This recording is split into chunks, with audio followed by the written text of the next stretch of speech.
What's going on, guys? Thanks for checking us out here on the Laredo CW Facebook page.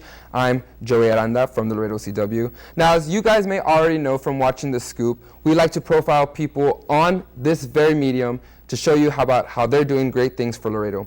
Now, one person that has done so many things for the Gateway City is BJ Gonzalez. Now, 2 years ago, we had him on the show, and since then, he has appeared on The Scoop multiple times. And now he's coming up with something incredible that I want you guys to know about. But in case you forgot about his moment in the spotlight 2 years ago on The Scoop, here he is. Here's BJ Gonzalez.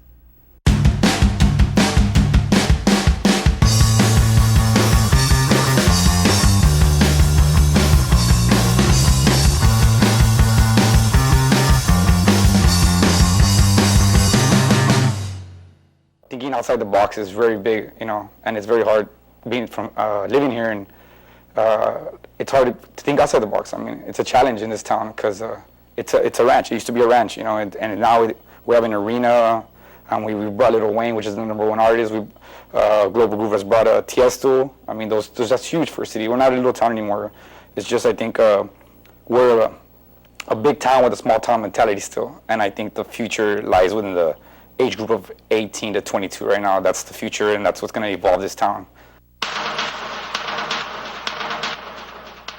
In Madrid, I got a chance to go out there and study abroad, and while I was out there, obviously with my luck, with God's blessing, I got 2 jobs out there, and some guy approached me at the club and said, hey, you want to promote, and I was like, yeah, sure, and sure enough, I got a job there working Thursday, Friday, and Saturdays. The club was called Teatro Capital.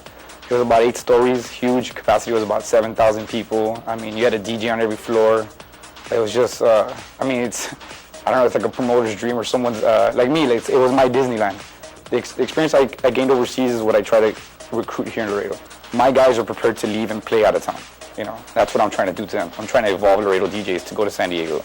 I've had a few events. My Paseo Real has been real good to me. I've had 5 events there, and real successful. I've had fashion shows. My 2009 Halloween bash was my first one, and we arranged about 600 people, which was very successful.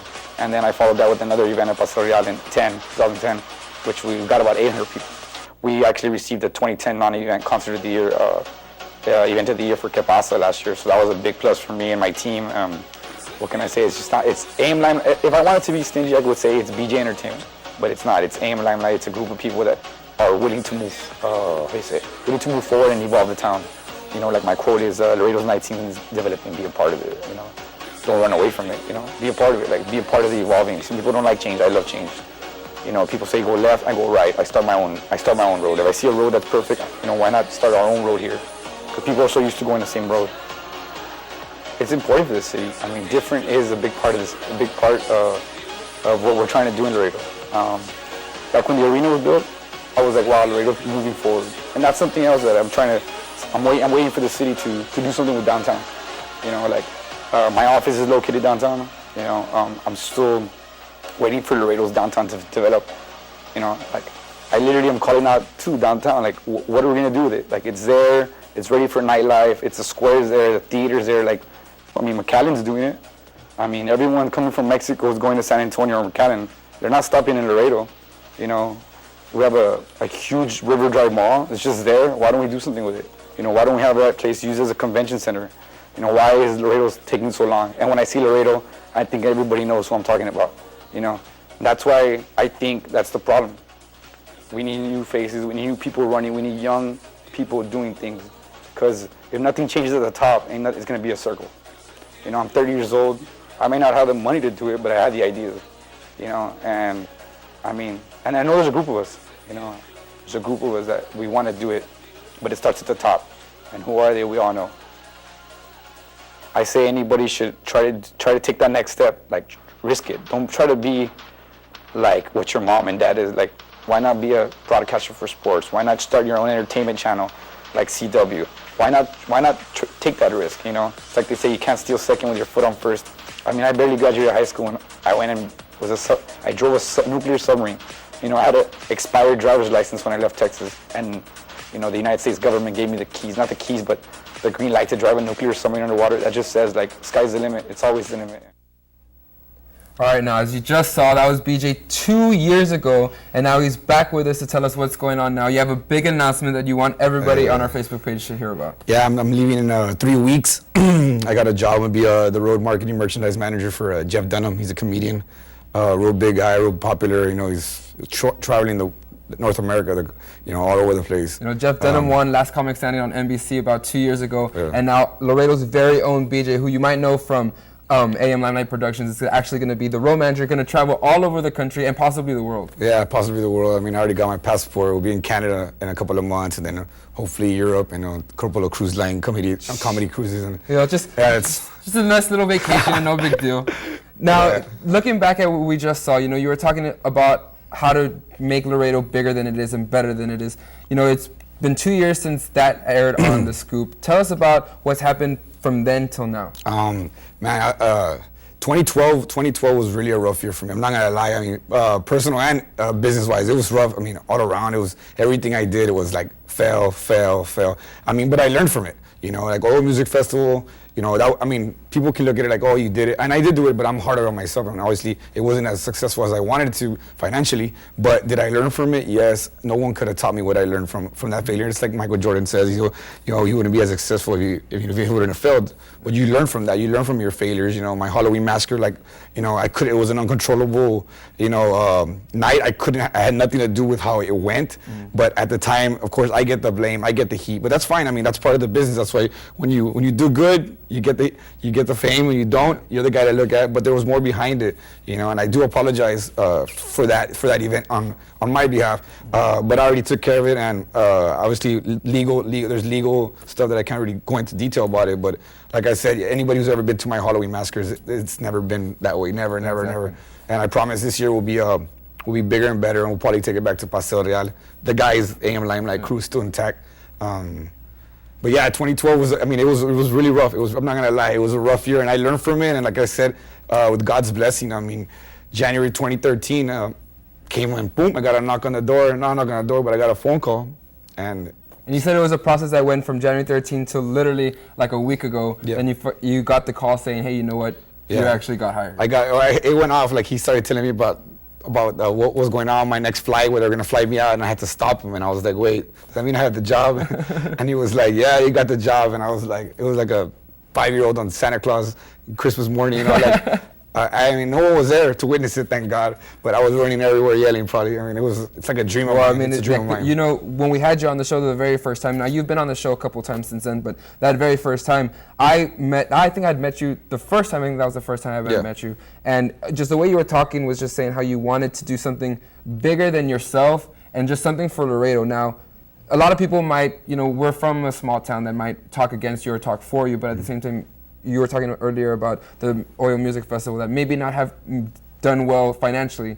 But that's something that you put on for Laredo that Laredo had never seen before. Yeah. And I'm sure the people that you interviewed with for the Jeff Dunham gig, probably saw that. Yeah. And that's probably how you got the job. I'm not gonna lie, AM Limelight was the topic of conversation for all 4 interviews. It was, at the dinner table when I spoke to the team, they all wanted to know what I did as AM Limelight, And I spoke about my failures, and I spoke about what I did, the good and bad, And they saw the videos, they would see pictures. They just saw the organization of what I was doing, and they liked it, And I competed with a bunch of other people for the job.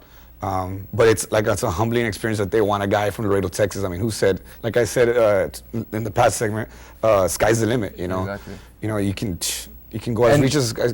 By no means is organizing a festival easy. Now doing it alone and with a small team even harder. And then organizing all these different events. Now you're gonna go on the road, and you're gonna be on the road for days at a time, maybe months at a time. Yeah. How do you think it's gonna be different from the life you have right now? And how do you think it's going to be in the next couple of months? Well, when I came back to Laredo 4 years ago, I was living that life on the road. Not traveling, but not really working. But I was always like, let's get up and go. This is going to be like a non-stop 25-8 kind of thing. That's why I always say 25-8.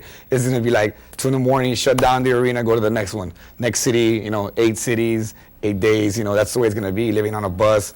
It's something I'm looking forward to. It's the next chapter in my life.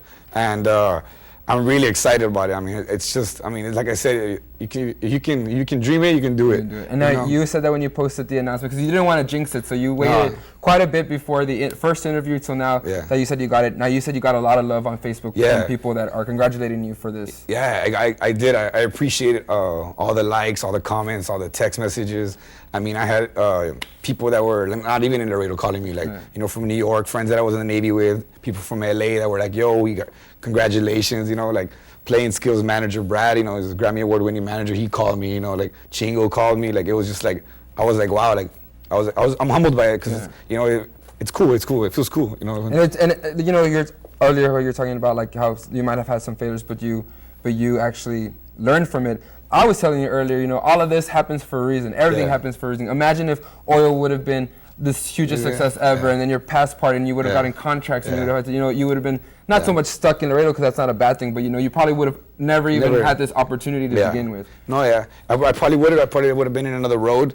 But like I said, God has a path for everyone, and that was my path. And you know, it was just my boy Marco called me. He goes, "Yo, I think you should apply for this job." And I was like, you know, me, like, why me? You know, this is a big gig. He's like, "Nah, just send me the resume." I sent him my resume, and sure enough, they were really impressed. And we went little by little, just three phone interviews, and then they flew me to Tampa Bay, Florida, and I spent a day out there, and that's when I met the whole crew. And it took it was the longest 2.5 weeks of my life. You know, I think I ran out of veladoras, man. I bought them all from HEB. No, but we're all very impressed with you, BJ. I mean, since day one, you've said nothing else but you wanted to do something big, something different. You work 25 hours a day, 8 days a week. That's always been your motto. And I'm not the least bit surprised that this happened to you, nor am I expecting anything less from here on out. I know this is the next step for you, but I'm waiting to see what the next step is for you. I got big things for you. Yeah, I appreciate that, man. And one last thing I like to say too is, you know, I did it, but I couldn't have done it alone. Like, I had to thank like Jeffrey Castillo, the Lopez brothers, like all my promoters. I mean, those are the guys that were there from the very beginning, man. From the very beginning, like Jeffrey was there when the music festival, and he was there like, don't worry, you got this, we're gonna do next year, you know.